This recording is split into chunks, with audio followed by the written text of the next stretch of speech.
Hello, my friends. Anthony here, Six Scale Mafia. We are on episode 83 tonight. And we have a very special guest with us today.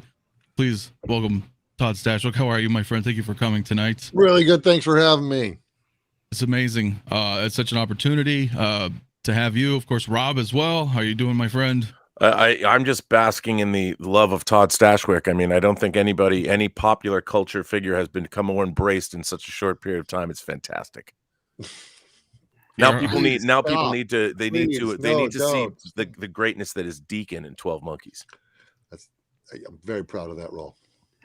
I love it. That role I got to stretch and grow with over 4 seasons. So yeah, it's fantastic. That's a different thing. It's a whole other animal. But the seeds of Shaw being planted in 12 Monkeys. People ask me what my audition was for Star Trek. I said 4 seasons of 12 Monkeys. Yeah.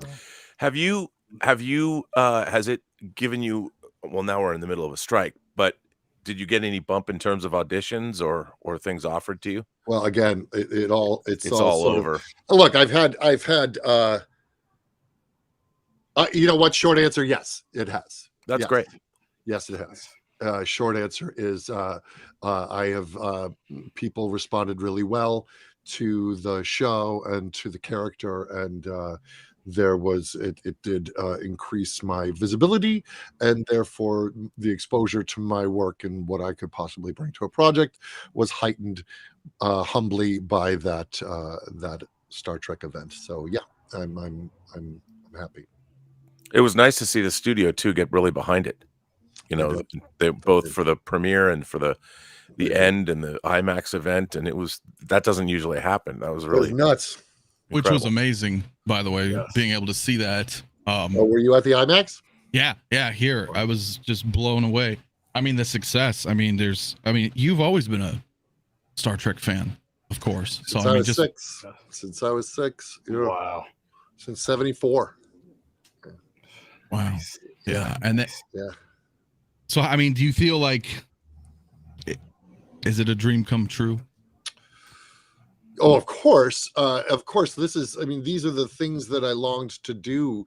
You know, my joke is that I've been pretending to be a Starfleet captain since I was 6, and I'm still doing it, except now it comes with a paycheck. So it is absolutely a dream come true, and I can say that about a good deal of projects that I've been a part of, I've been in LA for 23 years. I've been a professional actor for 30. And so there have been wonderful, oh my God, this is awesome. This is the plan's working moment where I have gotten to realize and contribute and put my stamp on a few different things. One of them being on Gotham and playing Black Mask on Gotham, and being in Gotham City and Arkham Asylum. Like, these things are pinch me moments. I worked on a Star Wars game for 3 years, and I've been to the ranch and I've gotten to, go through the archives and sip Skywalker wine and chat with Ben Burt and go to Lucas. Like, I've had these wonderful moments, and adding to that glorious list is having my own captain's chair on my own starship and getting to tell off Riker and Picard. It was amazing. I don't know how many people have seen. If you obviously have not seen season 3, when I first saw you, and I'm sure that's how it was all played out, right? Because that very first scene was Wait a second. You hated me, and then you started to like me. Would it be? Well, I could say the other way if you prefer.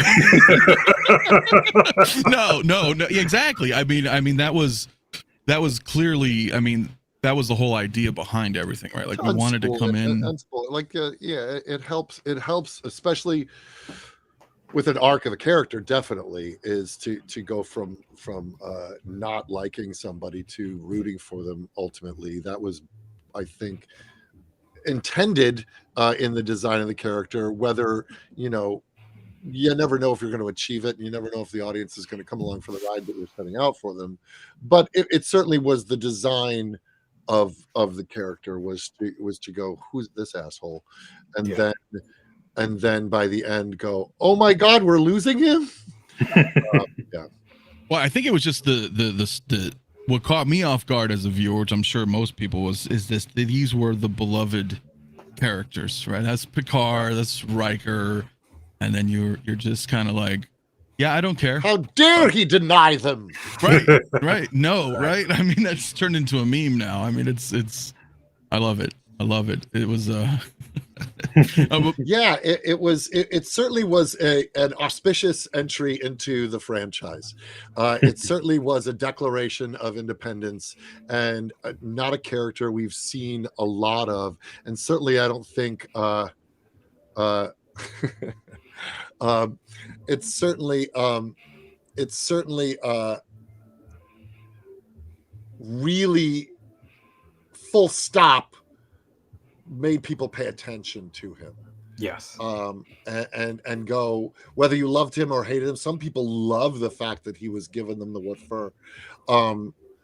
Some people agreed with him, said, look, you don't come onto another captain's starship and start telling him what to do if you don't have direct orders. You don't hijack his shuttle. Your first officer doesn't disobey direct orders. This is not a thing you do, except for the fact that the audience is already rooting for Picard and Riker and Seven because they are family to them, and I was the guy who was impeding their wishes. So there were people that go, no, he was right. He was justified in denying them their request, but they just didn't like that I was snippy.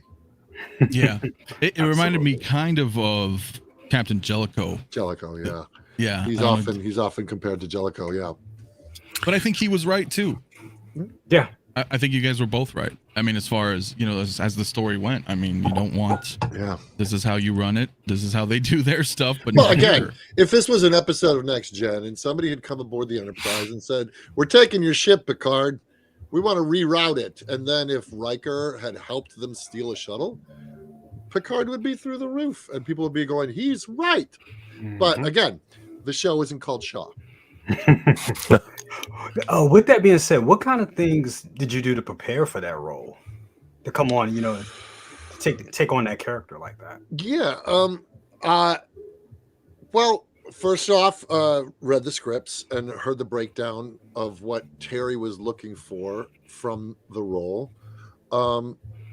And then rewatched Best of Both Worlds Part 1 and 2 so that I could sort of see the time frame to which he was fitting in as a young man and the events that led to his complex trauma from the outside. And then all the boring sausage making actor stuff that we do that is all internal process of making notes and doing whatever research I need to do and then also what's the look like, how do they want him, how do I differentiate myself from the other old bearded captains on the ship. So we developed a specific look for him so that it didn't look like Riker. And so those were technical things and aesthetic things. But all of the actor stuff, all the imaging and all having to recreate the events of Wolf 359 so that I could, as like often trauma and triggers put you back to the event. Oh, of course. Right? Like you are reliving it. And so I had to have a visual recollection of what he went through because he's been replaying it over and over in his mind for 30 years. Obviously learned how to be a healthy functioning adult somewhat. And then it wasn't until he comes face to face with Picard again that it all gets triggered. Right. And the meds helped. Well, and that's the thing. Like I was thinking about that myself. Like in the end, I mean, it was kind of justified, though. Kind of. What their actions? Like, well, your feelings of everything. it all. Oh, 100% culminated. justified. The thing that I find interesting about Shaw, and then again, I've had many conversations with a lot of fans about this, and is he's always right in his decision making when he has all the information. So if he's not given all the facts, he pumps the brakes, and he literally says. And a lot of people say he's by the book and risk averse, and I would say no, he wouldn't choose to boldly go if he was risk averse. He just wants to boldly go and keep everybody alive. Boldly going is a risk in and of itself. It is a leap of faith to go. We're going to go first contact, possibly hostile entities or events in space. He's an exploratory vessel. So that alone says he's not hiding under a rock. And when given all of the information, he does make bold moves, like when Seven offers an alternative opinion about rescuing them off the shuttle, and he does what I like to call the Shaw maneuver, where you break a tractor beam with your ship. In one of the most badass moments in the whole show. It was. It was just so good. And then when he actually finds out that Jack Crusher is in fact the son of an admiral, is in fact a member of the Federation, of course he's going to turn about and take on the big bad. But until that, he just needs all the information. And if you're withholding information and he smells bullshit a mile away, he's going to pump the brakes because he wants to keep all of his crew alive. Exactly.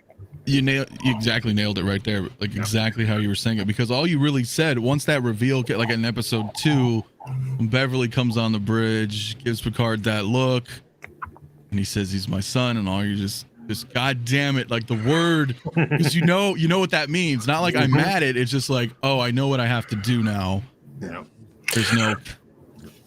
Todd, I couldn't ask you this because it hadn't aired yet, but your final hologram message, recommendation, where in the production schedule did you shoot that? Was that toward the end? Like, was that during the shooting of that? Because that episode, it was literally the last thing I shot, but I knew it was coming. Right. Because I knew I was going to do it. I knew this character believed in 7 of 9, and probably why he was harder on her. Yes. Because he knows that the two of them actually share collective trauma. We've both been traumatized by the same beings. Yes. So I think he was harder on her for those reasons, and I think he chose her because he knew she would have an alternate opinion than him. And you don't want a yes person in the role as your first officer. You want somebody who ideally will carry out your orders, but will offer a perspective that's fresh and sometimes challenging.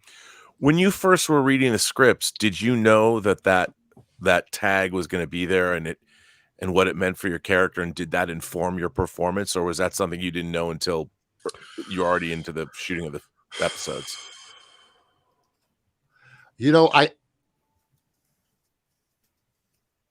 I'm trying to think. It was a long time ago, Rob. Right, I know. I mean, I wrapped shooting February 2022, so I sat on it for a year before even the first episode aired. Wow. I knew. I don't know if I knew exactly, and he will promote her to captain. Sure. But I knew that he wasn't just an a-hole, and he believed in her and had respect for her despite the triggers of her existence to his complex trauma, which could be one of the reasons that he chose her, which is to immersion therapy, to expose himself and so that he's trying to grow up himself. and knowing the strengths that she would bring to the position, he had to compartmentalize, which gets into the deeper discussion of the dead naming and denying an aspect of her, which was a much talked about aspect of his character. And I've spoken at length. Yes, he was wrong to dead name her, and yes, he came to the place where he could reconcile those issues in himself, and finally, and I think he was on the road to addressing her the way she chose to be addressed. I just think it got expedited by a phaser blast to the chest. Gotta do it. Yeah. But that's what makes, I think, everything so interesting, because of everything that you mentioned. There was a lot of conflict within himself, with her, with the experience, the Borg, obviously Picard. I know, it's not just, because you're an admiral and your past escapades, but also you were Locutus, and I have a problem with that. And again, I've discussed this before. I don't think the rational side of him, and trauma is not rational, the rational side of him knows that Picard was taken hostage and assimilated. He rationally understands that. I think the story that he has come to live with is they were reckless in the first place, and they poked the bear. And this is indicative of how that crew behaved, going out into the universe poking bears, and then this one cost a lot of people he loved their lives. This time with the bear that they poked, it directly affected his life, and so he holds that against them. And not just Picard, but Picard is the figurehead in this scenario. Right, of course. Yeah. I mean, because that's that disdain he shows to Seven Max as well. Rebo in the background of somebody's house playing music. I'm hearing tunes. There is people outside doing, I don't know what they are, but somebody's outside my house. It does sound like Max Rebo. I thought it might have been one of those your arcades in the back, maybe on a track. No, I'm surprised you guys. I guess it's louder to you guys because I have my headphones on. That's weird. At any rate, I digress. Yeah, I think he a lot of people talk about his redemption arc, and I go, well,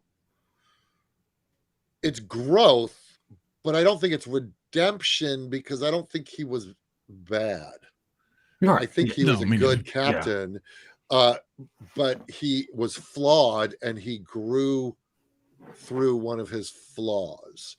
But to say he's a the dead naming of it was his primary redemption arc.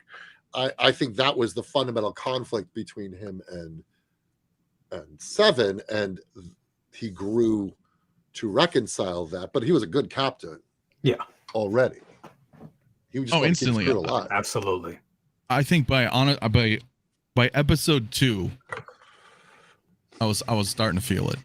Yeah. Episode 1, I was like, "Who is this? I don't know." The guy who was mad at his first officer for disobeying a direct order. You didn't, yeah. Oh, well. It was what was the scene? It's the scene, and it's the dinner scene. It was the dinner scene. You poop. I know. Look, by design, that's how you're supposed to react. Right, I mean, right. Because exactly, he was supposed to be prickly. Yeah. I mean, even towards the end of the first episode, like when you wake up. That you're like, what the hell's going on? Where it's like, oh, okay. And then I start to see it through your eyes. Like, hey, no, this is not. I already said no. What the hell? Yeah. Mm-hmm. So you just do what you want. That's how this works. Yeah. Right. I mean, and by the way, what she did warrants being thrown in the brig, of which he did not do. Right. Very true. Yeah. And he didn't confine her to her quarters until later. Yeah. Later, yeah. That is. So he gives her a lot of slack.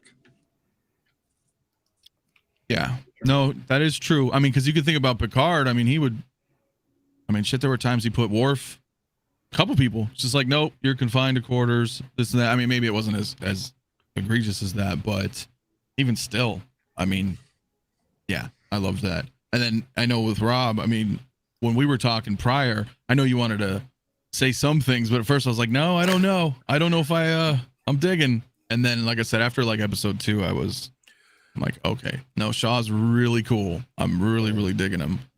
Well, Yeah, I think that. Yeah, go ahead, sorry. Oh, I was gonna say, I think it's really, to see a new Star Trek character. I think not just Shaw, but also 𝗕𝗘𝗖𝗢𝗢𝗔. Like at first, when I first time I saw this, it was interesting to see 2 front and center new prominent characters. It wasn't like it was a new show, but to work with the ensemble, it was a ballsy thing to do for Terry and the writers to bring in 2 strong characters that had to stand toe to toe with the Next Generation cast and 7 of 9 and work in and it might not have worked.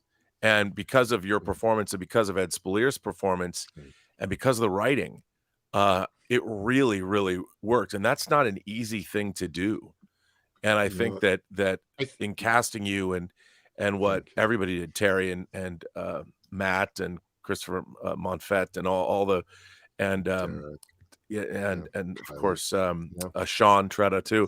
I mean, everybody doing, and the girls, the it was just a great collaboration between everybody, the writing staff and the actors, the legacy actors, and all you guys. You fit right in, and that's not an easy thing to do. Did you ever stop and pinch yourself like, oh my God, there's the crew of the Enterprise D, all of them? It was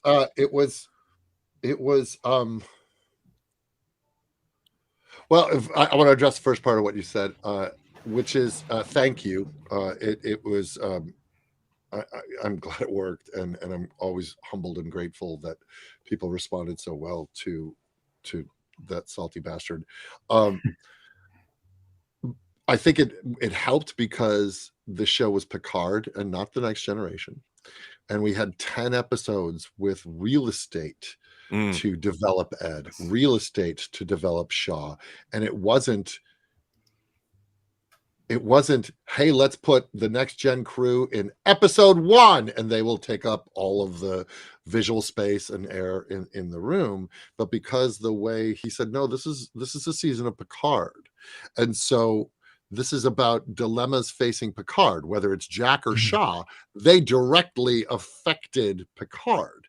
And so because these characters were in opposition to or part of his fundamental problem of the season, same with Amanda, these characters were essential to his journey. But because it was his series and not just the Next Gen show, there was room to go, and here's the 359 monologue, because it directly affects Picard. And it's about his character. And then, yes, bring in the Next Gen crew, but to support his journey, which is not necessarily something they did on Next Gen, which it wasn't just the Picard show. This is literally, he's the titular character. So that's the first sort of expounding on what you were saying about Ed's character and my character. Next, I had moments where Terry and I would look at each other and be like, this is pretty awesome. Like, and again, even at 54, I still have moments of absolute joy of, wow, my life has led to this. This is awesome. What a wonderful thing to happen. Now, meeting the crew was a slower motion process. I've known Jonathan for years, and so then I would meet Jerry, and then I met Patrick, because this is sort of the order to which I was shooting. Then I would meet Brent when he came in to have his contacts fitted, or it was a much slower thing, and it wasn't until way late in the shoot that was like, and now they're all assembled, where it was like, this is awesome. And by that point, it was their show. And Shaw was supporting their heroism and their choices and their story. And like his character kind of faded into like a tertiary role as we get deeper into the season.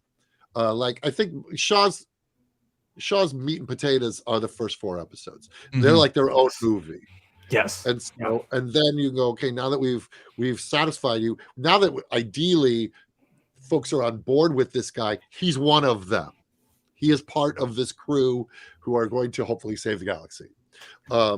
Doesn't mean he's still not prickly here and there. Doesn't mean he isn't going to hand them over to, Rolaran. But he's still an ally in many ways. I did make sure that I stayed present and it wasn't lost on me that I'm like looking around the bridge going, that's my science officer, that's my helmsman, there's my communications, this is my captain's chair, this is my first officer, and wow, this is like I was saying earlier, this was the dream in the first place, right? I always wanted to be Han Solo. I pretended to be Kirk back in the day. So the fact that this gets added to the wonderful things that I get to do with my life, I never had like fanboy moment, but probably because I was being introduced to them as coworkers. Right. If it was in the wild and I was just like meeting someone at a convention, other than gosh, I love your show, gosh, I love your work, nothing else to really say or share. But here we were solving scene problems and we were looking at schedules and trying to get to the nut and the heart and bring the relationships out. So it was collaborative and not sycophancy. You know what I mean? Well, I would still think, I mean, even then, I was always honored to be asked to contribute to this legacy, and that always excited me, and it always made me present that like, oh, this is really happening, this is cool. But it was quiet. It wasn't this like, oh my god, I wasn't ever it had to have been somewhere in the back of the mind, though. I wasn't freaking out. No. Again, like, and maybe it's because I've been in the business for 30 years. It was really fun and exciting, but I was never, and it may be not the tale people want to hear. It was never. I was never fanboying. It was always really cool, and it was always really exciting, and I was always excited to go to work. But I was never like, "Can you believe this is happening?" It was, and it happened so organically, and I had a running start with Terry talking about it. Maybe the moment when he said, "I'm offering you the opportunity to be a Starfleet captain," I was like, "What? That's awesome!" But I already know that he'd been working on it for a season, and so even that was a slower motion process. There was never, I think, the moment that it actually hit me, the bigness of it all,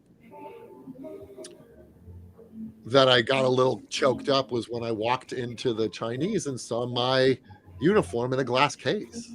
It's like, right. Well, I used to have a hanger in the trailer, and now it's on a mannequin for the public to consume because it's part of a museum piece of a legacy. And like, whoa, that's when it was like, oh, I've been the guy going, that's Han's jacket. That's the awesome. There's 3PO. Oh, wow. And so to have that out of body thing with Shaw was really cool. It's awesome. Well, you're cemented now. I mean, that is the reality. Like you mentioned, it also feels like it's happening to someone else, frankly. Like it doesn't, there's times where it's like it's happening to this guy over here because I'm still me sitting in my nerd lair playing D&D, and you know what I mean? It's weird. Yeah, I mean, so that's the other thing. I mean, you mentioned Star Wars, Star Trek, everything Dungeons and Dragons. That is a pretty impressive nerd lair that you are in. Yeah, this is I'm a collector. But I would say this also to it. Yeah, I am a fan of genre, deep fan, and played D&D when I was 11 and played Star Wars and Star Trek action figures. And I think all of those things set the stage for me doing what I'm doing now. Yeah. That makes Awesome. That makes sense. Yeah.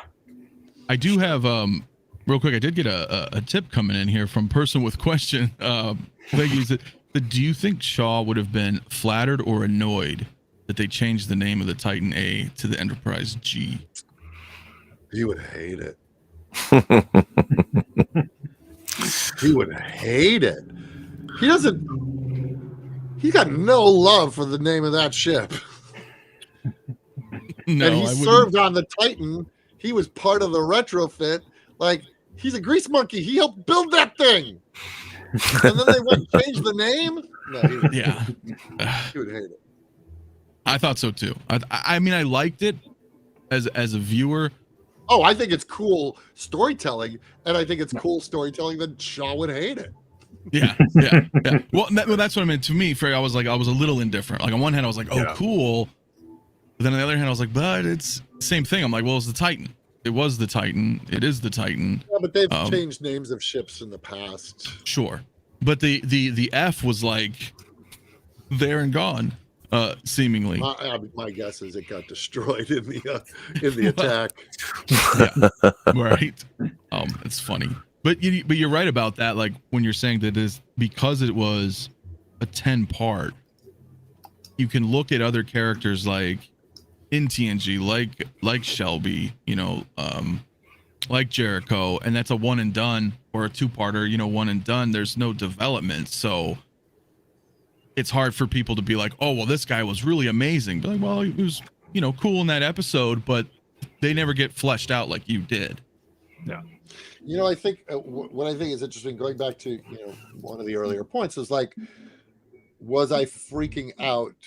I think what I wanted to work towards was making sure that the performance and shape of this character could fit in and stand shoulder to shoulder with these legends. So that, as an actor, you go, gosh, like, I got to live up to this. I have to earn this opportunity that I've been given. And not that you don't want to bring your A game to every role, because you do, but to go, I got to recognize, all right, I have to fit in. And at the same time, he's a bit iconoclastic in that he does break the mold in many ways. So by breaking the mold, I have to earn that too. And so, again, a credit to the writers. And I will say, when having had many of the 12 Monkeys writers developing this role before I even got the scripts, by the time I got them, it felt like I'd been playing him for a while. Like, when I sat down and started saying those words and knowing what Terry wanted from me, and he knows how to get out of me what he wants because he did it for 4 years. From the first scene forward, I was like, oh, I've been playing this guy for a long time. It didn't feel like I was auditioning the role. It felt like I just they knew exactly how to write to me. And so it just was like, blah. It just sort of like, oh, great. And then all the freedom that I was given and respect and space that I was given by the directors to kind of do my thing.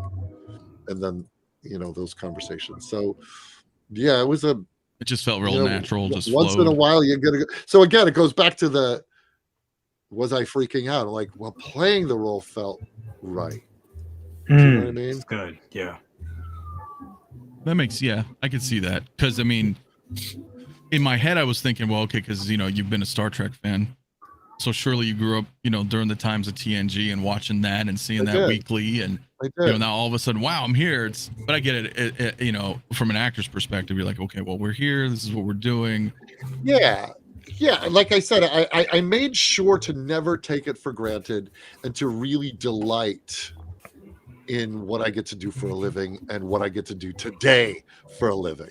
Like, today I got to be a Starfleet captain and I got to do scenes with the character Jean-Luc Picard and I got to work with actors who I've respected. And that's, that's what you want to do. Actors who are going to hopefully bring out the best in your performance.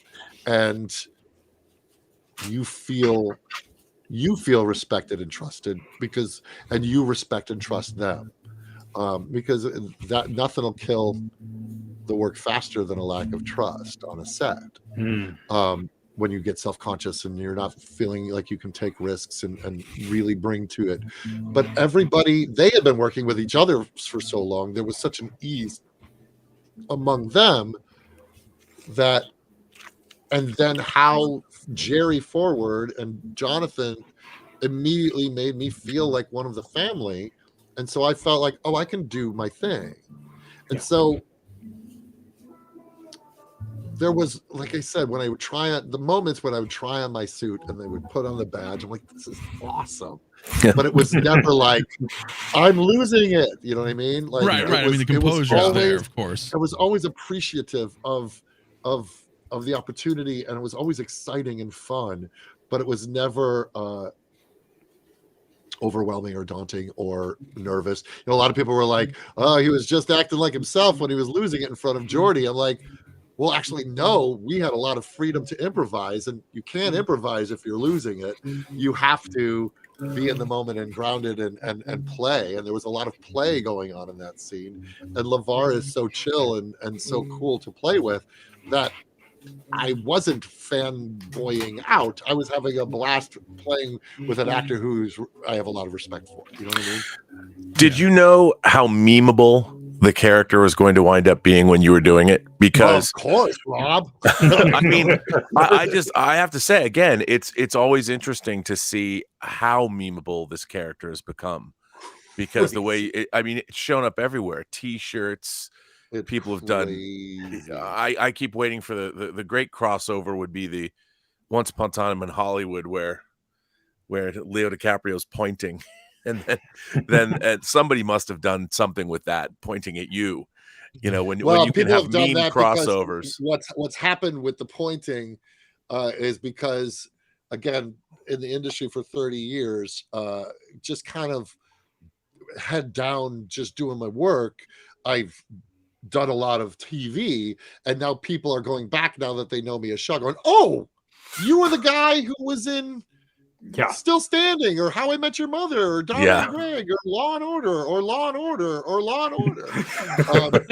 And so I've gotten was watching Law and Order last night, and then they'll post the meme of DiCaprio going, that guy. So yeah, it's awesome. It's been fun to watch people go back and because of Terry as well, to go back and like dive into 12 Monkeys and go, oh wow, these guys were making cool stuff before we'd even heard of them, you know. And it's you don't pick what's gonna break you out into a wider audience. You just keep your head down and you do your work. So in answer to your question, I had no idea what was going to be memeable. I thought people would get a kick out of him because he's snarky and he's funny and we lost Rob. He hates the word snarky. He's like, I'm hard out. If he says snarky, I'm gone.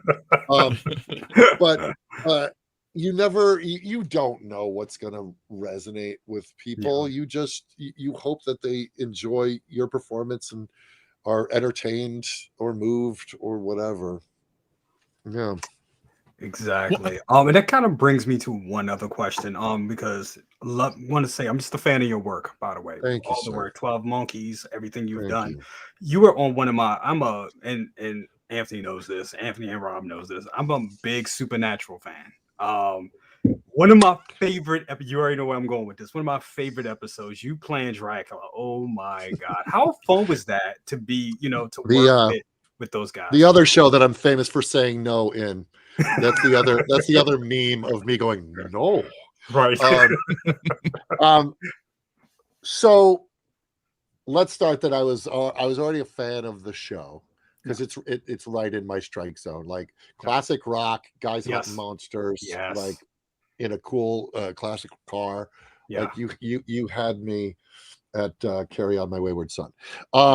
And so then to get to step into the boots of such an iconic step into the cape, step into the fangs. Yes. Although Lugosi didn't have fangs. Right. And I had that argument with the makeup department, and they said, "Shut up. Here's your fangs." Off. to step into that role, man, I would have the 30s Blu-ray. Remember when laptops had DVD slots? So I would have in my trailer, I would have my laptop open, and before I would go to the set, I would be watching, because I wanted every like handheld and all that. He was so stated and so like almost pantomime in his performance, and he would hold poses as he would move, and I wanted authenticity. I wanted to earn the cape, right? And so that, as an actor, rarely do you get to choose scenery, no pun intended, like that, to that extreme, and to get the dialect down, and not just do like the cartoon, but really like lean into the Hungarian of it all. Was really fun. It's like, that's what we think of as Dracula, not because that's the way it was written, but that's because he was Hungarian. Like, we think of Dracula like this because he was Hungarian, not because Dracula initially spoke like that. I guess he's Transylvanian. But man, was it fun. And I had done a pilot with 𝗕𝗘𝗢𝗢𝗥𝗖𝗔 when he was 17. So I'd known Jared forever. And then close to Jensen, home. Close to home. Good call. Cape Town. Directed by Brian Robbins, who is now the head of Paramount. And it was just a treat, and everybody was so game. And again, I go back to so much, not so much, all of it is about the script and the permission. Like, if you have a good script and you have a director that supports you and you feel trusted, not just a line machine, hit your mark and say your words and go home, but I want you to play. I want you to explore. Take a big swing. I can always pull you back. That is immeasurable. Oh, he's back. I don't know what we're happened. talking about Supernatural.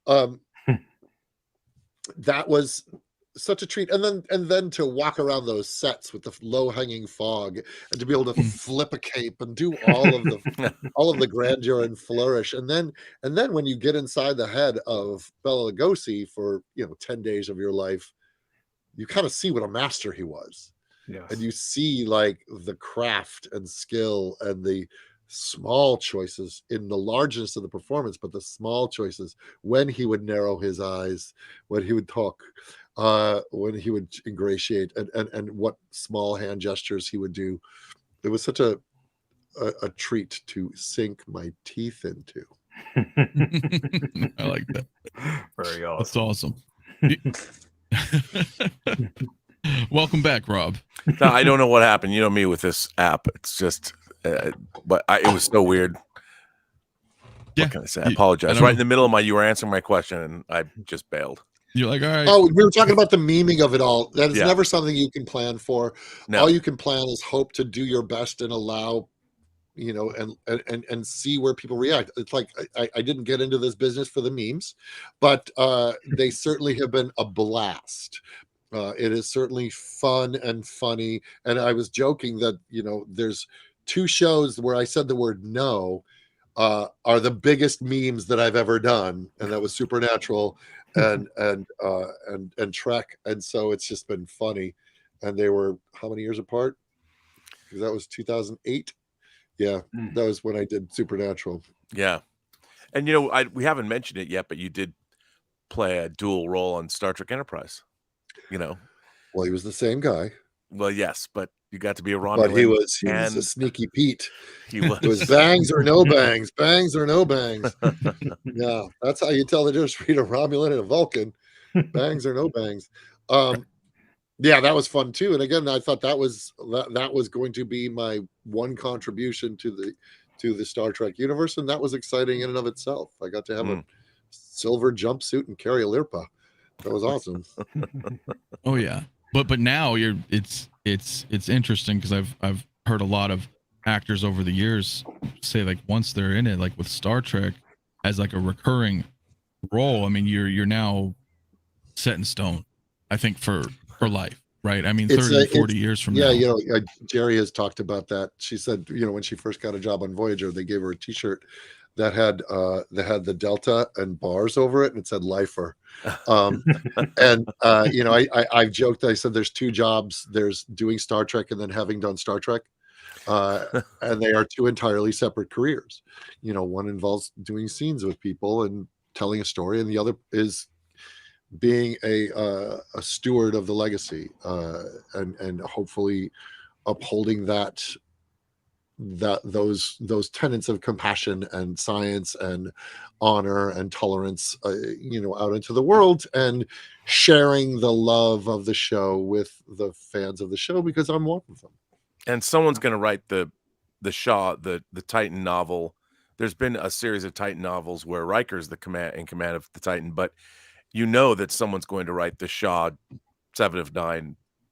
That's like novel. Awesome. How cool is that? And then there's also going to be the comic book version. Somebody's going to do the comic book, whether it'll be a whole series or a mini series. You're going to get that too. So I love it. I love all of it. I mean, like I said, look where I mean, here's my we collection. can look. Let's take a look. How did it zoom in like that? What caused that? Oh, you did that. I did that for you. Yeah. So here's a bunch of there's a lot of comics here, and a lot of making of books. Star Wars, Ghostbusters, Blade Runner, Suicide Squad, Planet of the Apes. Blah, blah, blah, blah.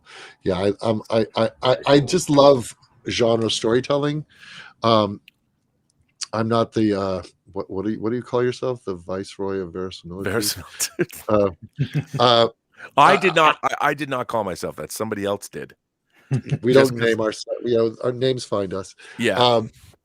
But I'll take it. Yeah, I do love this stuff. As my friend Judd says, it's totems of power. These are the things that have inspired me since I was young to, dream.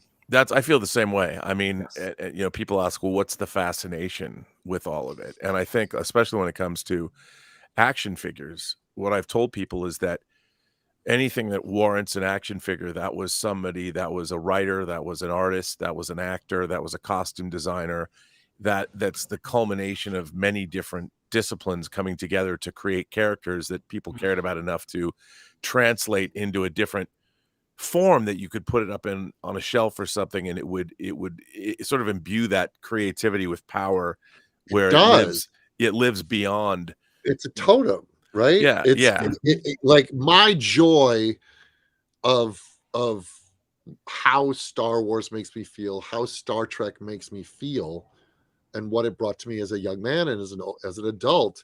When I look at my figures, it's like they hold the essence of the thing, and so I can get that feeling. Like I posed my Luke 6 scale. He's in his Tatooine outfit, and I pose him with his foot on the rock and his hands on his hips, looking out at the sunset. Right. And I posed Leia, making the message for Obi-Wan with R2. Like I these are the moments, to me, the inciting moments of these characters that imbue their essence.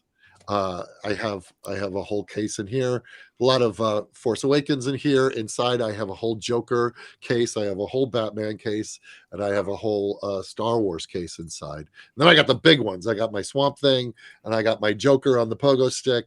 And then I just got the premium Christopher Reeve. Oh, nice, from Sideshow, which is so beautiful. Nice. Oh my god! Because you can pose the cape. Yeah, I've seen that. It's so beautiful. I saw that at my local comic shop the other day, and I just kept looking at it. I was like, "Oh wow, I want that so much." Yeah, I mean, there's a couple holy grails that I don't have yet that I have to chase down on eBay and whatnot, but they're out there waiting. They are. Well, you're absolutely right. Like, because we're all collectors, and most people who tune in to me are all collectors too, and 6 scale and other collectibles. And you're right. It's actors, it's you guys out there. You bring those characters to life, right? Similar, like how you're looking at Luke. You're like, that's the portrayal. You've captured You've captured it. But like what Rob said, it's also that costume designer. It's also Lucas creating the character of Luke. So a character is never one person. It's funny because people look to me and they're super kind and with their joy of Shaw, and I go, Shaw is a team of people. Shaw isn't just me. I didn't create this character. He came from the imagination of Terry and the writers, and then they are the composer and I am the singer. But it's also the costume designer. It's also how they lit him. It's also the makeup department and how they like, it is a team of humans. It's also Roddenberry. Like it's all of it in one thing. And then you put that in a 6-scale figure and you put that on your shelf and you go, well, it carries with it all the magic of a lot of hard work, energy, and imagination. It's true. Wow. It is true. Yeah. Are you familiar at all with X06 and the current Star Trek line? I have coming? seen the beautiful one of Vadic and Worf and Picard. I don't have them, but I have drooled on my laptop screen as I've pulled them up. But they're gorgeous. Like I realized to my wife, I said, I'm going to need a bigger case. Like I'm going to need a glass case just for Picard season 3. Oh yeah, I think you would. And as you mentioned, because the way you've portrayed him, you are now set in stone as a captain. You are Captain Shaw now and forever, just as anybody else. Mark Hamill will always be Luke Skywalker. You know, that's the part where you go, what freaks you out? It's all this stuff after. Do you know what I mean? Yes. Because it's all like, because during, I'm just doing what I've been doing for 30 years. During, I'm going to a set and and they're fixing camera lenses and lights and flags and I'm looking at a green screen and it's all this stuff after, like I said, seeing my costume, looking at the memes, all of the stuff that makes me, where it becomes out of body and you go, oh, Shaw doesn't belong to me anymore. It belongs to the fans and he belongs to the legacy of Star Trek. And that part makes me go, oh, I got a little choked up the other day just thinking about it. Well, if I could say, with X06, I do a lot of the videos for X06, as you had mentioned. You are Star Trek now, and because of that, I do have something here that I wanted to show you, if that's okay. No. We are officially making Captain Shaw cemented forever. I'm not screenshotting that at all. Holy crap! And we would love to send you the little mole right here, and you never. Wow, that's insane. Oh, I can walk into the sea. Yes, sir. And we would like to be the first to send you the first one off production. I'll take it. Oh my god! You just became a $200 premium action figure, dude. You got how crooked my amazing. nose is. Like I love. Holy crap! From my breathe right strips. No, my god. That's hot. Now this is like scan level genius. I'm stunned. I'm stunned. You will be there. You will be in the Picard. Who Everybody sculpted else. this, by the way? I will find out for you. Because that is stunning. Wow. I'm humbled. Glad you're happy. I am cool. I'm stifling tears. That's Very crazy. cool. Is it gonna You come are with a indeed- Malbec? You're indeed going to need a bigger case. Oh my god. Well, you just heard it here. You got to tell Nanjin that it has to come with a Malbec. Okay. You know, Now is he going to be Word. in the away coat, or is he going to be in the field You are a jacket? captain, sir. Or is he? Well, I mean, So you but will the be captain's fully. uniform, like the classic captain's uniform, or is it going to be the action jacket that everybody was coveting? I believe captain. You're a captain. Or maybe Yeah. both. Or maybe both. options. Yeah. Maybe options. You never know. Wow. Yeah. No, I am a We'll little. bring it one misty more right now. time. I'm a little misty right now. Look at that. So cool. That's why I I'm wanted just to be kidding. here. I Not want to even see your happy. reaction to this. Full on. And those Exo 6, I mean, we've all been drooling over them. The figures, what's so cool about them is the tailoring of the uniforms and Yes. it's so good. Those figures are so good. My haircutist is going to be so thrilled because you nailed it. like who did my hair and cut my hair, like that was Kim. She's amazing and gave me great haircuts. Anthony, you got to make sure that she gets credit on the box. Styling, hairstyling.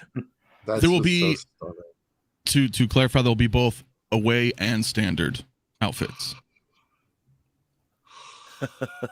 So cool. Guess I'll have to have 2 of them. I was gonna say $400. There you go. I guess I have to pose 1 and 1. See, if I did the captain's one, I would put the wine glass and do that scene and have him seated, and then I would have the away one with the phaser just before I met my demise. Well, it's got to come with the blue steak too. Saying. The accessories, the dinner accessories. I mean, would it. you do that? We'll get a table and just have you sitting there. Well, that seems to be that's the meme moment of him with the glass just before he says no, and then the away jacket is definitely phaser in hand, being Han Solo. Oh. When I'm blasting us so that we can get into the turbo lift safely. What's really cool is you'll be able to pose them with Picard and Worf. You guys can hang out.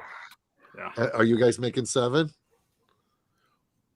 You cannot confirm or deny. Like you're not going to make 7. I can neither confirm nor deny at this moment. That's fair. You're making 7. I don't know. But this is the announcement. No one has known. You are the first to know. Well, now the world knows. Well, I found out with the rest of the world. That's mind-boggling. Oh my god! Like, cool, again, look man. at my room. That one will go in the house though, because that's got to be in the house. That's got to be in the house. I'm already figuring out where I'm going to put my next case. well, I'm definitely excited that you're excited. Because I've been talking to Bill Krause about building me a Titan. Well, have you seen? He's been posting pictures of painting up a new one. That's not mine, but we're talking. They're pretty nice. Those our mutual friend certainly has one that it's beautiful. I've seen it, and the Shrike. Oh yeah. Oh. Yeah, I just love the toys. I love the toys. Like I said, so back here I have what gave me my love of Trek. So I don't know if you can see them. There's my Kirk and Spock and McCoy, and then there's a Scotty, and then I had Walter because he came over and watched the finale with Terry, and I had him sign my Chekhov. And that's an Uhura, but I think it's the updated reboots of them. And then below that is my Hoth planet. Below that is Planet of the Apes, and then Star Wars. And then up there is the Tree Topper, which is really darn cool. Oh yeah, it's really cool. And it plays the entire Kirk opening, Space, the Final Frontier. That one. It's pretty darn cool. It's awesome. That is awesome. God. I love it. Yeah. I love to see it. Yes. So definitely soon, as soon as we know. When will that come off the presses? As soon as it's off the presses, I will let you know. I'll make sure one's right to you.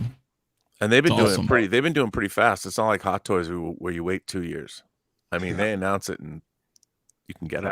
Well, you just announced it. I know. Clock is ticking. Yeah. It is definitely awesome. I can't wait myself either.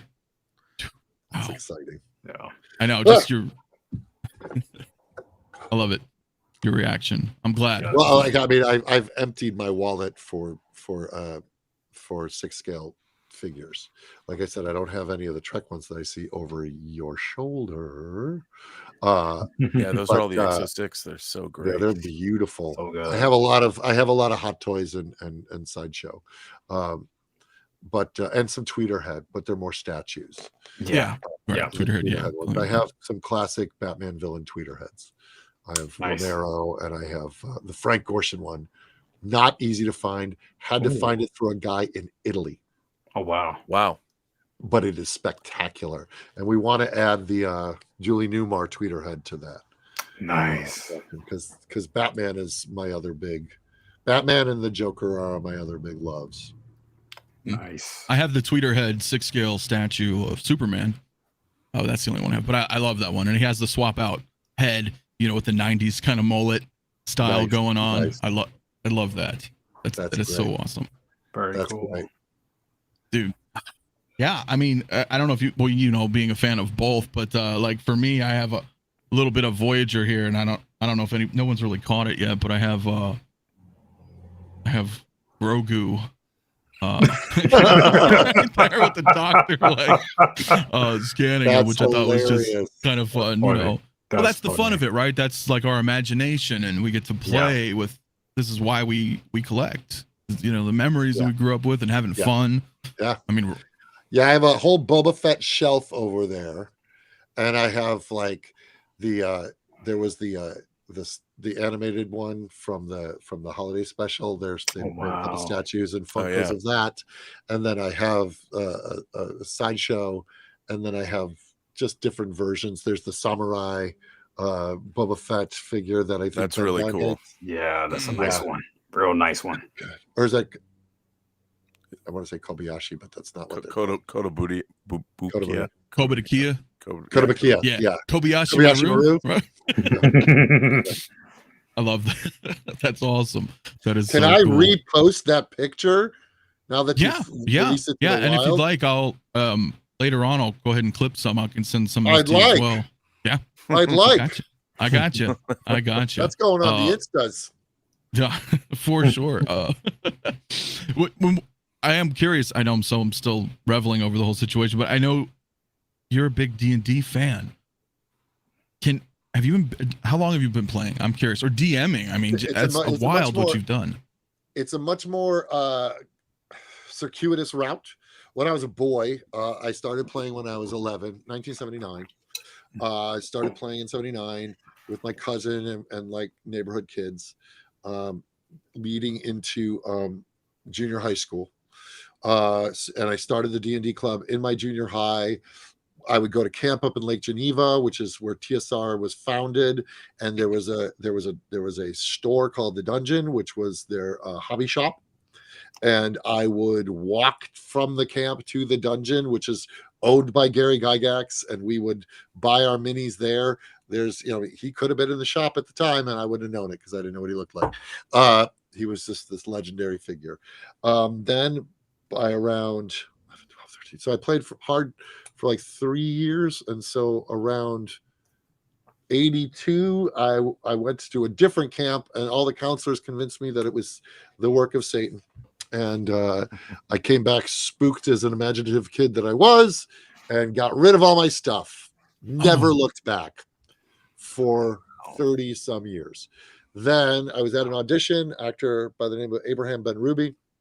Oh yeah, was like, I'm up late. I was up late last night playing D&D, and I was like, you were what? He goes, yeah, me and Lillard, we were playing D&D. I'm like, people play Dungeons and Dragons and they're grown-ups and they're playing Dungeons and Dragons because by the whole Satan stuff became hokum. And so I saw it for what it was. And I just went home, went on eBay, bought all my books back just so I could have them Totems of Power, like we were talking, just those classic TSR books. And I just was like, I didn't have anybody to play with.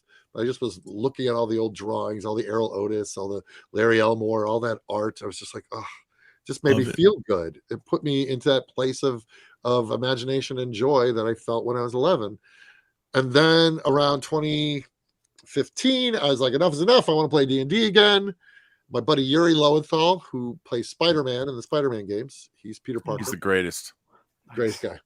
And he he's like, I want to play too. And he shows up at my house with the starter kit and he hands it to me and he goes, happy birthday. I'm like, we're playing D&D. He goes, yeah, we're playing D&D. And then I left town for 3 years to do 12 Monkeys. So delayed satisfaction there. A guy that was my trainer for season 3 of 12 Monkeys was also a DM and was like, I'll start a game with you all. And so late 2017, 2018, I started getting serious about the game.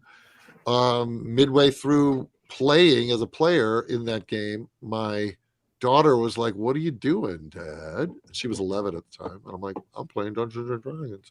And she goes, yes, please. And so I was compelled to learn how to Dungeon Master again with the new system, with 5th edition. And then I started running a game for her, which led to running games for adults, which led to her starting to run her own games. And now 5+ years later, I've been in the same campaign, and now I run 2 other games a month. So I play about 3 times a month. And I wrote a cocktail book that was inspired by D&D that I sell on my Nerd Circus site. And I'm deep in it. I noticed. Nice. I mean, if you can't, if you don't mind, I'll bring it up, because I do have it. I mean, so you Sure, have That's lots me. of different. Go ahead. I'm sorry. No, that's me. Yeah. Okay. Yeah, I was saying, you have lots of. I mean, I was looking through it. I don't know if many people have known. And this just kind of because of that, because of wanting to get back into D&D, that just inspired you to say, hey, you know what? I'm gonna do a bunch of stuff. Yeah, I was clearly inspired by Joe Manganiello, and he's got a great brand called 𝗕𝗘𝗖𝗢𝗠𝗕, and I like the idea of sharing my passion. And if you look at the site and you look at the logo and the vibe, it clearly lives in the late 70s, early 80s. Mm-hmm. Like it's so if you click on the gear, click that. So and then click on 70s Rec Room Nerd Circus dice box. So when I was playing D&D back in the day, it was in wood panel basements with orange shag carpet. So we created a dice box with orange shag carpet and wood paneling. Oh yeah, look at Oh, that. that's I love fantastic. That's awesome. it. I love it. And I realized that D&D didn't really have a May the Force be with you. And so I was like, well, may you always roll with advantage. Feels like the May the Force be with you. Love it. I love it. So then I just collaborate. If you go to the top menu, and there's this 𝗕𝗢𝗠𝗘 Nerd Circus dice set by Die Hard, I created a dice set with Die Hard dice to sort of celebrate the may you always roll with advantage. And it sort of has the have a nice day vibe from the old smiley face. Right. And it comes with 2 dice, because rolling with advantage, you roll 2 dice and you take the higher of the 2. And these are magnetic dice, so you can break them apart and mix and match the colors. There's an orange one and a purple one, which as you see on the thematic. Wow, that's really cool. Magnetic. That's fun. Awesome. And it comes with a little sticker, because that felt real 70s. And it comes with a little velvet bag, because we used to keep our D&D dice in a Crown Royal bag. So did I. So you see that purple drawer there that they're rolling in. If you go to the top and you go all the way to the top and click on the Stashwick signature gaming table, in collaboration with the 𝗦𝗔𝗩𝗘, I've created I've helped design my signature Dungeons and Dragons table. Oh wow! Wow, dude, that's awesome. I didn't know you could buy that. And yeah, that's for sale. You could have that in your house, and it's amazing. And if you kind of scroll down, you can see more pictures of it. It has my signature on it, and Lord Stashwick has cubbies, and it has cup holders, and it has these little. I'm sitting at it right now, and you can see these. Yeah, let me bring these you little fire pits to sort of feel like you're in a tavern. Oh, like the braziers. The little braziers there. Yeah. It has plugs. It has cubbies. Wow, that's really impressive. And then it also has a topper, but you can remove the top and have a little LED thing, and you can add your own saying. So I added never tell me the odds. Here I added may you always roll with advantage. here's a quote by Alan Watts, and then on the inside it says, "I'm going on an adventure from The Hobbit." So you can personalize all of that with Mike Jimenez, who is the wizard behind this table. We collaborated on this together, and yeah, people. It's a premium item. I'm not going to say it's cheap, but it's for the real. If you're serious and you do a lot of gaming, it's so much fun because you sort of feel like you're at a tavern. It sort of sets it aside and says tonight is about a game. That's what we're doing. From the time you order one, how long does it take to get it? That would be a conversation that you have with Mike. Yeah, no, it's really nice. And you build it like you can personalize with runes on the side. So on the legs, I have Gary. It says Gary and Dave, and Gary Gygax and Dave Arneson, but they're in dwarvish runes. And so my dragon there is Gary, and then my goblin is Dave. And then I have runes here, and they are the names of my cousin and my friend Matt's characters that we played with when we were 11. And then my cousin Tori, may he rest in peace, who introduced me to the game. He was my cool older cousin who gave me my original Star Trek action figures and introduced me to Dungeons and Dragons. I think they've paid off. Absolutely. I would think so. Yeah, because I've seen it, but I didn't realize that you were also selling it. That's awesome. Yeah, it's Mike Jimenez, who is the proprietor at the 𝗦𝗔𝗩𝗘. So if you go to the 𝗦𝗔𝗩𝗘.com, or if you go to the Nerd Circus, there's a link that you can click to it. And if you're like in the mood, it's almost like 6x6 table. It seats 7, including the Dungeon Master. So I have this set up because I have a game. That's where the Dungeon Master sits. Oh, and I love it. Recessed, and it has outlets because I do a lot of like fog machines and music and stuff like that. Because I just love all the theatricality of it. And then all this is Dwarven Forge, which Stefan Picorni makes really cool mini setups. So that's where the DM station is, and you can pick the color felt you want. You can pick the quotes. You can customize it to your needs and your joy and where your D&D lives. And like I said, D&D for me, one of the questions that they said you guys were going to ask was if there could be a 6 scale. If there isn't a collectible that's out there, what should be? Yes.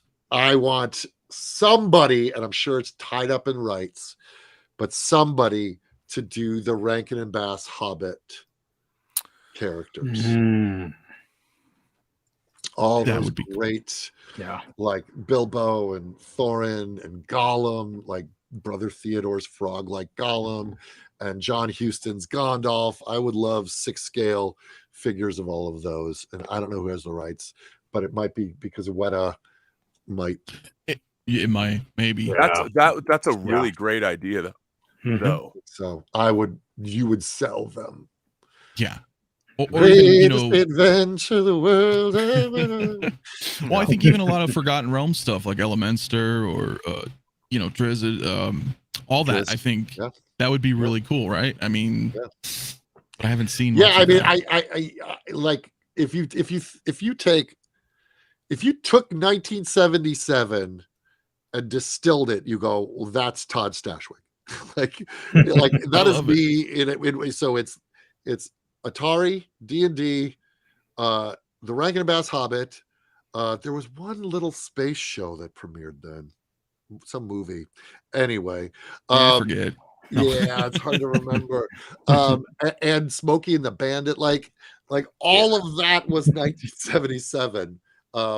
And I go, yeah, I still kind of live there in my soul. Like over in the corner of my nerd lair, I have an Atari 2600 and a CRT TV set up with an easy chair. Nice. You play a lot of Pitfall? I do. I love it. One of my greatest joys is I was invited to be one of those talking heads on G4. It was like top 100 video games of all time, and so it was like interviewing people. Flash, like, what was your favorite? What was your favorite? What was your favorite? And I talked about Pitfall being seminal Jack Black did the commercial, by the way, when he was a boy. He did when he. Yeah. Wow. He and Pitfall was huge. And then on Twitter, the creator of Pitfall thanked me. I was like, talk about fanboying. Like, I don't know where to put that. That's huge to me. That's amazing. My first amazing. console was the 2600 too. Yep. Just one button. then- You just need one button. That was it. And then Nintendo came out, and then the rest was History. history. Somehow we packed into a green dot and a duck-looking dragon all of Tolkien. Like we transposed that onto a dot moving around the screen with an arrow, and like, no, that's some deep adventure right there. We're in it. Well, you mentioned you kind of took a long sabbatical from D&D, so I'm not sure, but the old TSR games, the computer games, did you ever play any of those, like Pull of Radiance, Eye of the Beholder? I think I played like Nintendo's Dungeons and Dragons game, or not Nintendo, Intellivision put out that was my game. That was my jam. Yeah, Wow. Intellivision put out a D&D. It was really good too. That was good. It was really good. It was a lot of fun, that game. But yeah, I'm an old school gamer, and then over the new games, I love like Uncharted and God of War, Portal, the Portal series, Portal 1 and 2. Good. I love those. I've been deep in Skyrim lately. Yes. I've tried Elden Ring. I just don't have the bandwidth. It's great. It's amazingly executed, because another part of my career is I write video games. And so I'm currently working with Skydance New Media on a Captain America Black Panther game. And so I had worked on a Star Wars video game with the same woman, Amy Hennig, who had created Uncharted. She has brought me along in these processes for a decade now. That's awesome. Yeah. Did not know that. Wow. Yeah. It's amazing. That is really cool. Boy, I look sunburned, don't I? I was at LA County Fair, but the light in here is orange. As A little, yeah. I know. Help me just wonder, does Todd have a channel where he shows off his goodies? I don't. I do. I post a lot of stuff on Instagram. That's about my primary, like, hey, look at my nerdy stuff. Is Instagram, and then usually Saturday mornings I'll do like a little coffee talk on Instagram where I just kind of talk to the fans or talk about things that I might be putting onto the Nerd Circus to sell. But I don't Twitch and I don't YouTube. There's only so many hours in the day. Right. And I've tuned in on the Instagram for Oh, the have you? mornings. Yeah, it's a lot of fun. Once I saw you walk in to the The lair, Girdler? the dragon. That Okay. Oh, you saw he breathes fire. yeah, I was like, He breathes okay, fire. this is Let me get him to breathe fire for you. yeah. I'll All right, that'll be I'll awesome. point the- Cool. I'll point the camera at him. All right, let's that. see. But then I got to get up and go over to him. Okay, so there he is. All right. Come on, Gary. Wake up, buddy. Trying to say hi to the good people. All right. So awesome. So here he is. Oh, that's cool. You can That do better is than awesome. that. Come on, cough it up, Bubba. Cough it up. There we go. Yeah. Yeah, That's the boy. That's lovely. that's dedication. I love Oh it. yeah, that is I so can't- cool. I can't imagine having a campaign sitting in there. It's fun. I mean, it started out, I thought I was just originally going to like have a workshop because I'm trying to build an R2D2. I thought I was just going to have a little workbench and have like the TV set up. And then when I started playing D&D, my pets would not leave us alone. I'm like, all right, well, we don't park the cars out here. Let's just convert the garage into the 70s, 80s basement of my dreams. And that's what it turned into.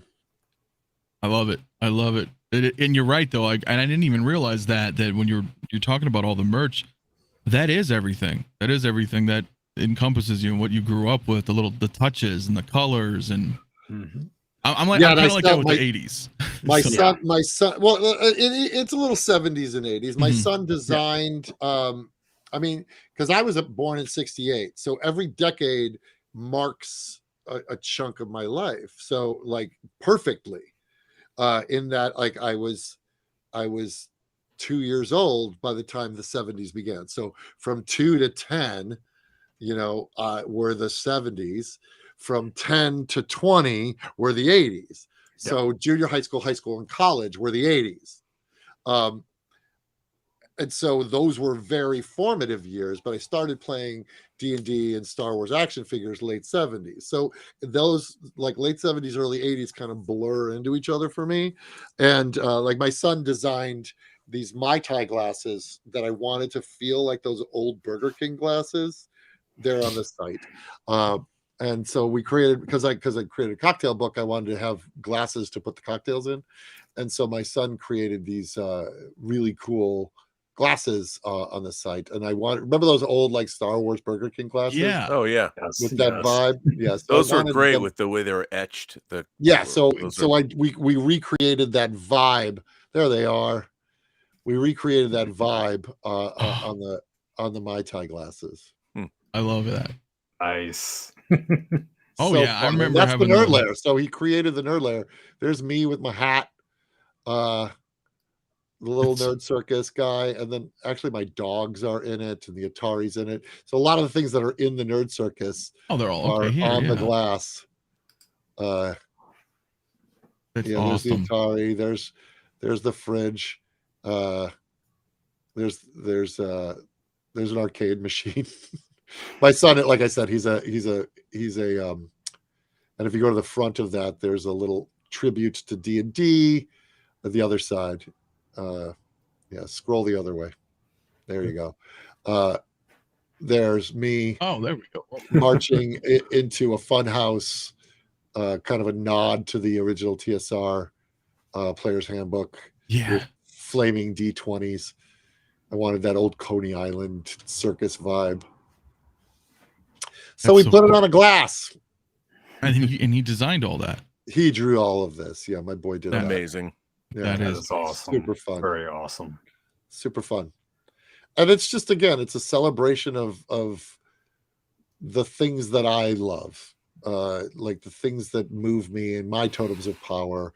And so dice and dice towers and t-shirts and glasses and books, and so it's a lot of fun. And it's just literally to make me smile. Like, that's why I did it. No, that's awesome. That's why Now, I did it. It came from a very organic, fun place.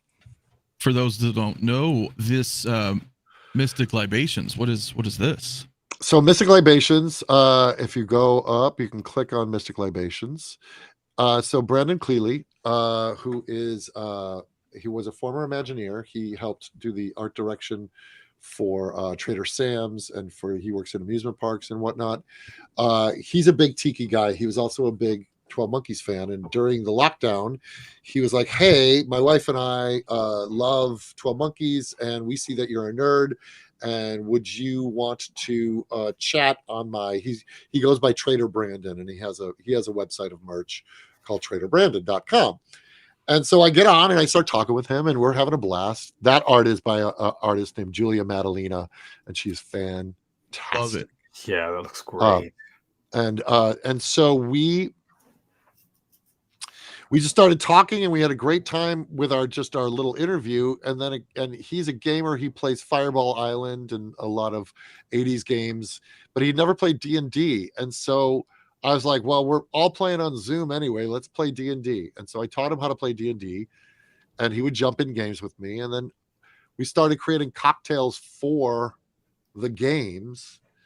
And I would do like nerdy themed D&D themed cocktail for the game. And he knew how to make tiki drinks, and he knew page design and Photoshop and that. And so we would put it in our emails so that we would all sort of feel connected on, even though we're all freaking out because of the pandemic and in lockdown, and nobody knows where up was. And this was just a place of refuge, and we could all be sipping the same cocktail and playing an adventure.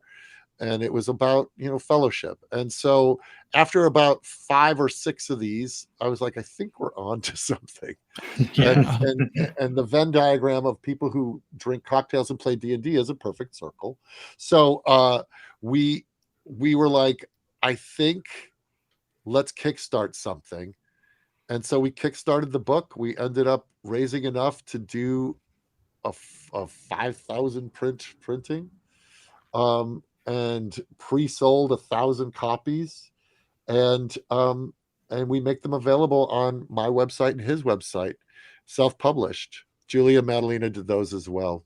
I love it. And then Brandon is above me. And Oh, so it's not it's sold officially out. D&D. It's fantasy RPG. It's its own. So what it is it's a story. It's a narrative. It's a bar called the Bloodthorn Tavern, and there's Which is little here? short stories. Yeah, that's the Bloodthorn. And there's little shorts. It's a playable map, and there's little short stories that precede each one of the chapters. So one of the chapters is rum and tequila, and there's a story about how they collected all the rum and tequila, the adventure, and then gin and vodka, and then how they collected that, and then scotch and whiskey and bourbon.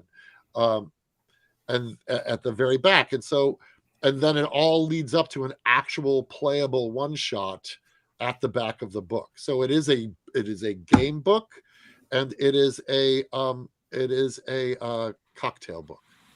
That is amazing. That's great. That is now, but now are these now sold out then? I have a secret stash that I'm going to You put have a back on secret sale this stash? weekend, and I've been signing them.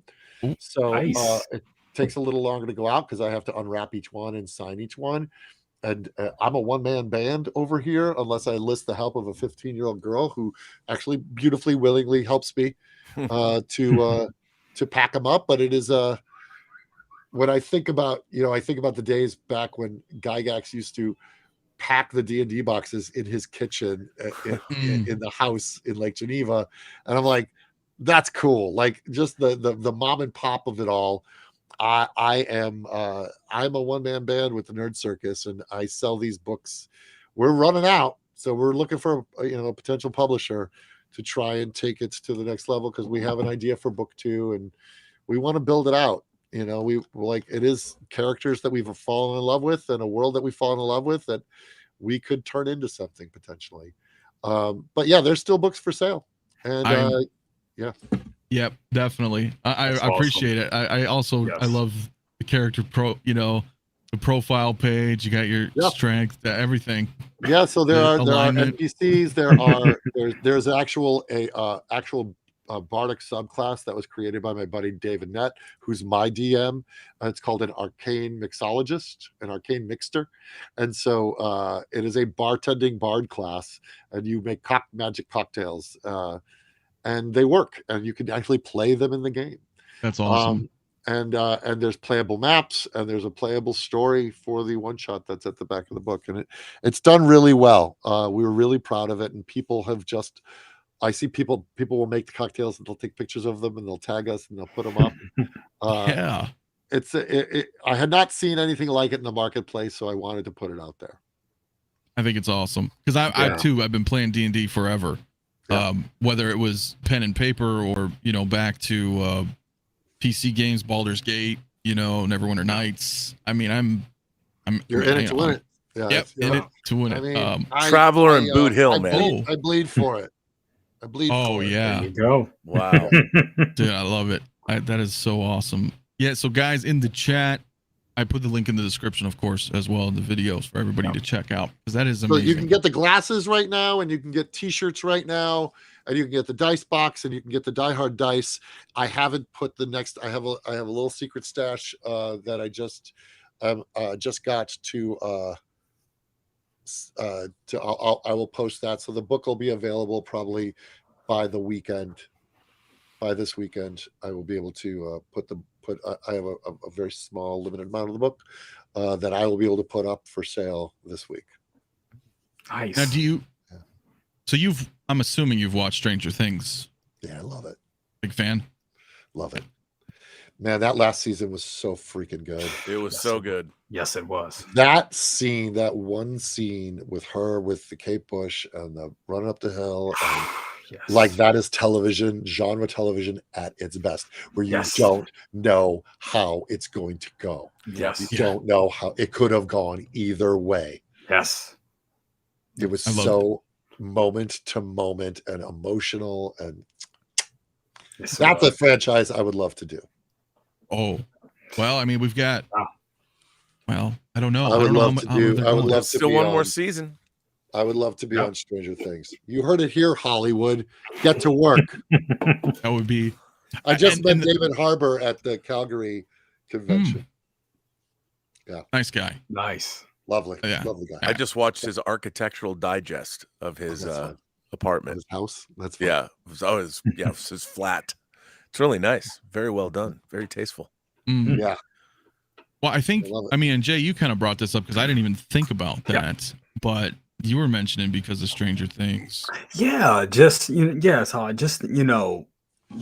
real big into D&D. Like, since Stranger Things is just taken off all these years, have you seen a big growth in the community of more people getting into D&D now? No, D&D is larger than it has ever been. I mean, it warranted a massive film franchise now that did really well, and it was a delight. I enjoyed the film. It was a delight. It was like playing a game. It was really fun, and it certainly felt like 5e. When I play D&D, I picture Lord of the Rings or the Northmen or what's the other movie that I love, Green Knight. That's Excalibur, that's D&D in my head, but that's because that's what I came up with. But I thought the film really captured the flavor of current 5th edition, and I thought it was an absolute blast to watch. And it really a lot of meta kind of inside baseball in it. If you're a DM, you're like, it's very funny. Like, there's clearly NPCs going, you need to go that way, sort of being the DM, and then the players are going, we're gonna go that way. See what you did awesome. there. See what you did there. Yeah, it was very fun. I liked it. It was much compared to the one we got before. I was like, oh, okay, this is D&D. Like this felt, it was like you said, it was well received. It was fun. It was really fun to watch. I really enjoyed it. It was a delight. It was a delight. Yeah. I really do real quick, if I can, I just have a couple of super chats that came in. Let's do that, and then we'll I gotta go get food in my food hole. All right, absolutely. Well, thank you so much, my man, for the $20. Says, I'm not a Trekkie, but I do love everything I've seen from TNG so far, and I've only seen the so-called boring episodes according to Trek fans I've been into. I know I'm a fan, but I refuse to finish it because I like the figures and merch, and they will tempt me. Well, first of all, I would say finish it. Yeah, I would say finish it. Finish all Trek. I mean, it's if you're especially on TNG, if you're already in it, then follow through to Picard. If you have not, then watch everything we've just talked about for season 3 with you as Captain Shaw. It's amazing. It's also, awesome. TNG just has some of the great televised sci-fi stories ever, like episodes like Measure of a Man. Oh yeah, My favorite one. Things like that, or Inner Light, The Outcast, Yesterday's Enterprise. There's some great stuff. Yep. I like the mystery kind of ones too, like that kind of felt Twilight Zone-y, sort of like Remember Me with Crusher, and you're like, that's good with the warp bubble. Yeah, or the clues where they're knocked out and only Data knows. How about the flashlight that got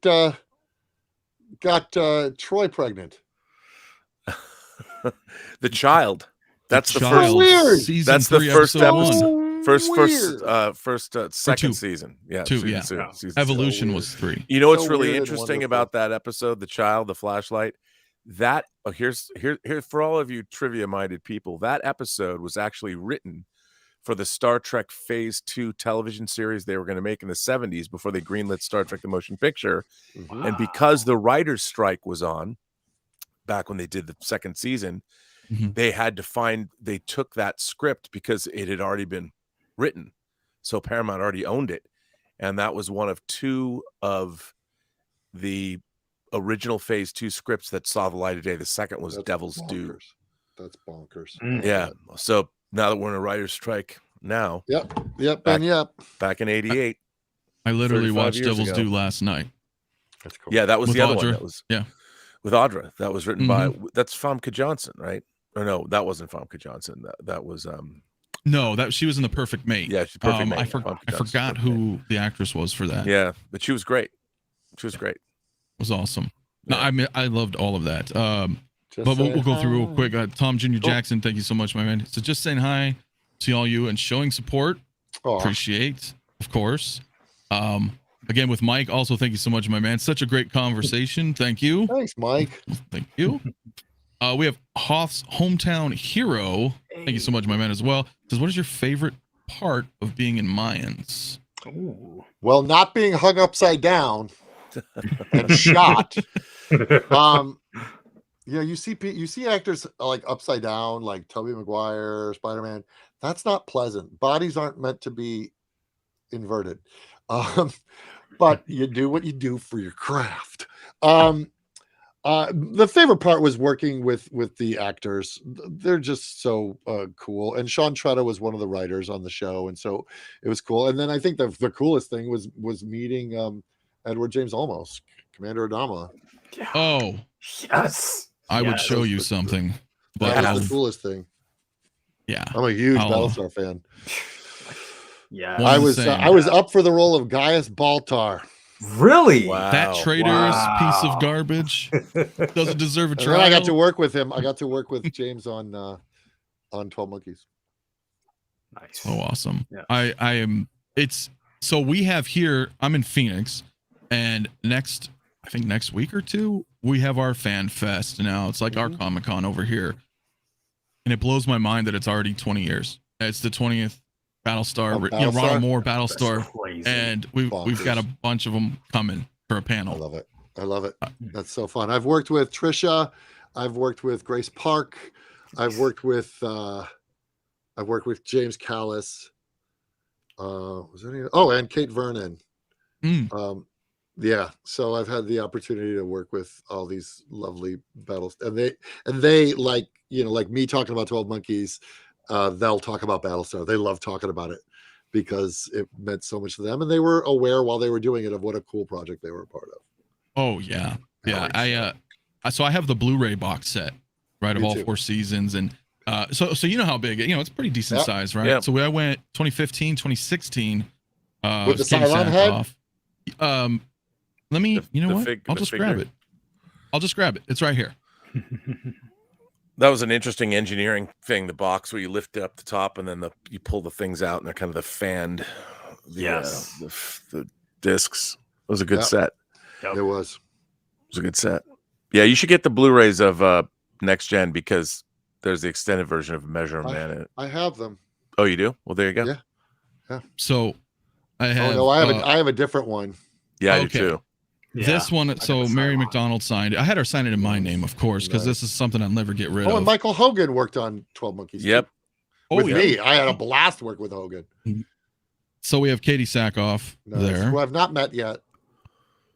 Well, and then this is the coolest for me. Let's see if we can read this. This is all I can't Edward read James it. almost. You'll Yeah, have to he's just read it to us. huge. So he wrote, sometimes you got to roll the hard 6. So say we all, Admiral Adama, Edward James almost. So Love it's like the it. whole That's top awesome. panel. So as you know, I'm kind of on the hunt to get the rest. Yeah, of 'cause, course. yeah, I too was it So that good. blew me away when it first came out. So good. Amazing show. So good. Oh yeah, yeah. And I hear they're trying to do another one. Nah, I don't But- know. I don't know what's. They keep trying. Yeah, My friends, Yeah. my dinner bell is going ding, ding, ding, ding, ding. awesome. Well, it was a pleasure I gotta having go you, of course. Yes. Thanks. I will say this final one that just came in from Jason's Trek. Thank you to Todd. Can you come back and do an unboxing of Captain Shaw figure? Ooh. What I may do is, at very least, because there's no way the box is going to come to me and I won't be opening it Just- within moments after it comes to me. But I will film that, or I will stream that on Insta. I'll film it, and then I will let y'all have that footage, because I'm not waiting till 6 o'clock on a Tuesday. Anytime. But I would. You're You always better be welcome. I'd ready love with to have you back. StreamYard. At the moment that this thing I'm comes, ready. I'm going to send up the bat signal. We'll get Like, the I'm opening tracking it. number. I'll see it. I'll say it's delivered. fired up. No. Fired up. Every time. So Battle stations. that's right. So awesome. So but again, a pleasure to have you. I put the links in the description for all of you out there. Come check out. Kindness, and thank you for all your kind words. And like I said, I love celebrating this stuff as much as you all do. So Absolutely. Thank Good you to see you again, for man. inviting me. Thank Absolute you. pleasure. Yeah. Nice meeting you. Thank you. Look at, I'm doing the thing. Doing the thing. I'm doing it. We love it. All right, my Take friends. You care. guys have a great night. Peace. All right. See ya. We'll see you. All right.